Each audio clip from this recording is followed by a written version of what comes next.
des forces de Classroom, c'est sa flexibilité. J'en ai parlé avec Sébastien Charette, qui a bien voulu partager avec nous ses trucs et astuces, lui qui utilise la plateforme depuis ses débuts. Sébastien est un prof de 5e année à l'École des Grands-Mains. Tu vois, là, tu l'utilisais en classe, mais pourquoi tu l'utilisais pré-pandémie? Tu sais, qu'est-ce que ça donnait d'avoir Classroom si tes élèves étaient devant toi? Tu sais?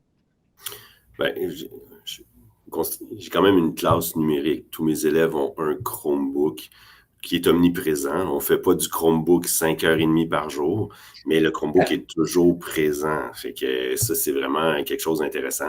Donc, je pense que un prof peut s'intéresser plus à Classroom quand il y a un accès à un appareil numérique quand même plusieurs fois dans la semaine. Donc, s'il y a plusieurs accès, c'est intéressant.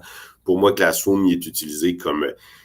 C'est vraiment des cartables. J'ai la section, mais pas nécessairement français, mais je peux avoir écriture, lecture. Fait que c'est vraiment comme des espèces de cartables où je mets mes activités qui sont préparées. Je les garde pour l'année d'après. Je peux revenir l'apprendre ou pas l'apprendre, mais c'est vraiment mes cartables que j'envoie aux élèves.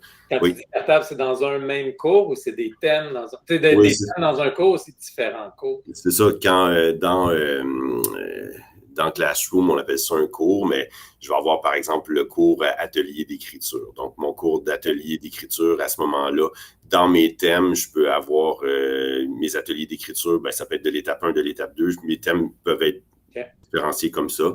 Mais si je suis en lecture, je peux avoir un thème qui est plus une tâche papier-crayon, une tâche d'évaluation, une tâche des formulaires, une tâche avec là, mes thèmes, je garde mon cours lecture, coin lecture, mais mes thèmes, ça va être des sections différentes, là, un peu comme des onglets dans un cartable. Là, quand on a des séparateurs dans un cartable, là, je l'utilise un peu comme ça. J'ai une collègue qui l'utilisait autrement, qui l'utilisait vraiment comme à la semaine. Donc, elle préparait ses semaines, puis c'était un peu plus complexe, mais vraiment, elle savait comme d'une semaine à l'autre, d'une année à l'autre, tu sais, sa structure de semaine était montée.